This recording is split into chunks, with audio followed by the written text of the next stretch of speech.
3. 한반도 통일은 세계 통일의 모형. 남한을 중심 삼고 통일을 이루어야 합니다. 그런 다음에 한반도를 중심 삼고 해화 국가인 일본을 하나 만들고 중공을 하나 만들고 소련과 미국을 하나 만들어야 합니다. 이미 그럴 수 있는 기반을 다 닦았습니다. 선생님이 다 닦았습니다. 이 나라에 들어와서 외적인 가인 세계에 기반을 닦기 위한 노름을 했습니다. 지금까지 정치 세계, 경제 세계의 기반을 닦기 위해서 그들을 위해 돈을 쓰고 활동했습니다. 통일교회 문총재를 반대할 사람이 점점 없어지는 것입니다.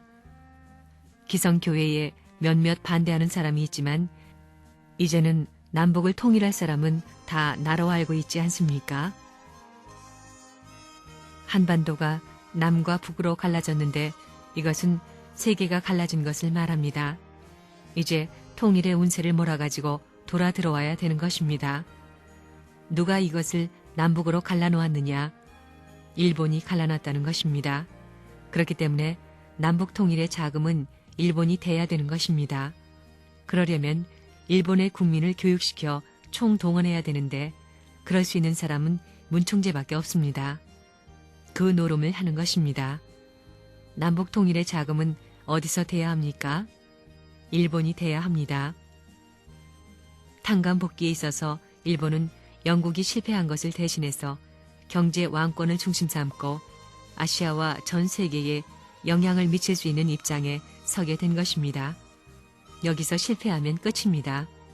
여기서 참 아버지를 맞이하지 않았기 때문에 대륙을 잃고 반도를 잃고 섬을 잃었으니 그것을 탕감하기 위해서 대륙으로 되돌아가 거꾸로 이것을 탕감하지 않으면 안 됩니다. 여기서 그 대륙이 미국이고 그 섬이 일본이고 반도가 한반도입니다. 그래서 대륙으로 돌아오는 것입니다. 아담의 원수가 해와이고 해와의 원수가 아담이고 아벨의 원수가 어머니 아버지이고 가인의 원수가 어머니 아버지이고 아벨과 가인 형제는 서로가 원수입니다. 전부 다 원수입니다. 원수들이 싸워가지고 자리 잡으려고 하는 곳이 어디냐 하면 한반도입니다. 한반도는 최후의 역사를 종결지을 곳입니다. 이것을 문화사로 보면 공산주의와 민주주의의 결착점입니다. 이남과 이북이 그렇지 않아요? 공산세계를 대표해서 재림 부활한 아버지격이 이북의 김일성입니다.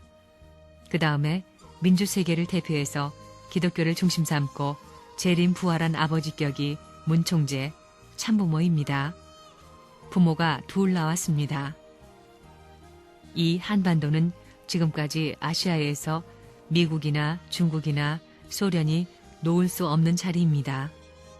일본은 결혼하지 않은 해화로서 오색찬란하게 단장을 한 아주 미인이 되어 있는 것입니다. 그러니까 소련도 요걸 잡아먹고 싶어하고 중국도 잡아먹고 싶어하고 미국도 잡아먹고 싶어하는 것입니다. 천사가 타락할 때와 딱 마찬가지입니다. 하나님은 한반도를 사랑하십니다. 남한만 사랑하는 것이 아닙니다. 지금까지 북한이 그럴 수 있는 입장이 못 되었으니 이제 북한을 살려줘야 합니다. 야곱이 에서를 살려주던 것과 마찬가지로 야곱이 에서의 장자권을 이어받기 위해 순환당하면서 21년 동안 준비한 재물 전부를 바쳤던 것과 마찬가지로 문총재에게도 북한 사람들을 선두에 세워 먹여 살리는 길을 개척하지 않으면 안 될 책임이 있는 것입니다. 그러기 위해서는 가인 입장의 정부와 아벨 입장의 문총재가 하나 되어야 하는 것입니다. 죽을 김일성이를 살려준 것이 문총재입니다. 형제로서 쌍둥이와 마찬가지입니다.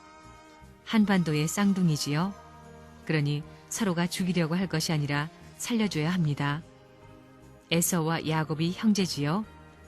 야곱이 21년 만에 돌아옴으로 말미암아 형 앞에 모든 것을 바치고 에서는 축복받은 장자권을 넘겨주는 것이 섭섭하지만 같은 형제의 자리에 서가지고 복을 넘겨줌으로 말미암아 이스라엘 왕권이 성립된 것입니다. 제3 이스라엘권에 있는 네벌 업무는 한반도의 남북을 통일해가지고 아시아 제국권으로 하나 만들어야 합니다. 남과 북은 가인과 아벨입니다. 그러므로 말미암아 예수가 아시아에서 잃어버린 몸뚱이를 갖다가 접붙여줘야 되는 것입니다.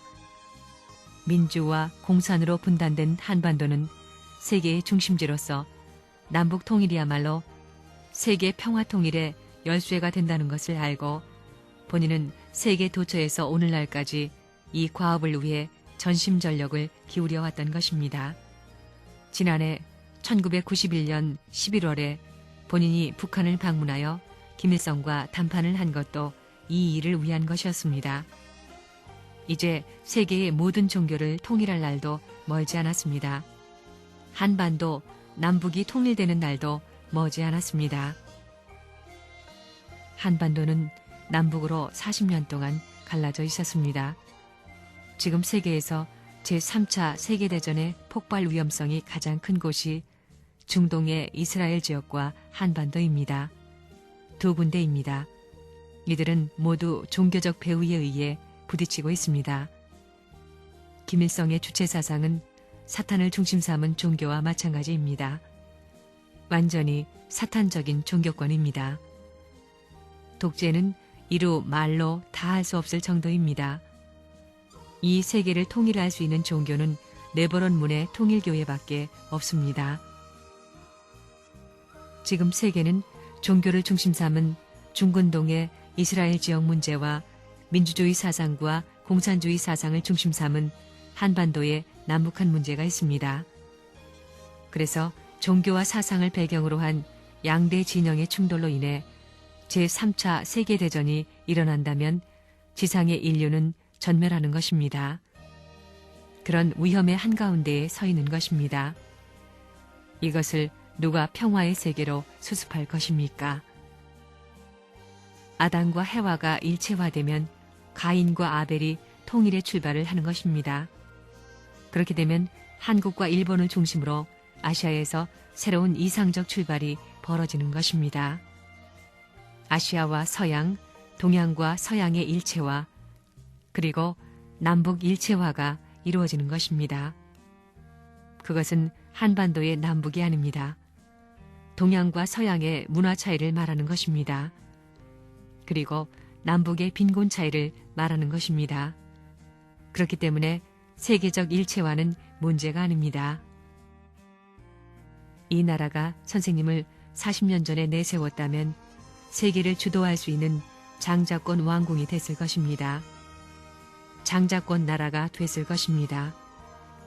제3 이스라엘권 정착국이 됐을 텐데 그걸 못했기 때문에 둘로 갈라진 것입니다. 이스라엘이 북조 이스라엘과 남조 유대로 갈라져서 싸우던 것과 마찬가지로 한반도가 갈라졌습니다.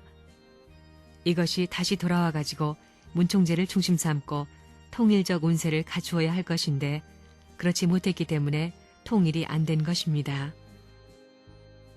한반도가 남북으로 갈라진 것은 우리 민족이 원해서 된 것이 아니라 미국과 소련 양대 국가, 중국과 일본 등의 주변 강대국들의 영향에 의한 것입니다.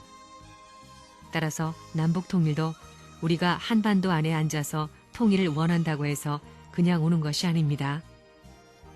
미국, 소련, 중국, 일본 등이 우리나라를 분단시켜 놓은 채 국제 질서를 주도해 나가는 기존의 상황을 바꿔놓지 않으면 안 되는 것입니다.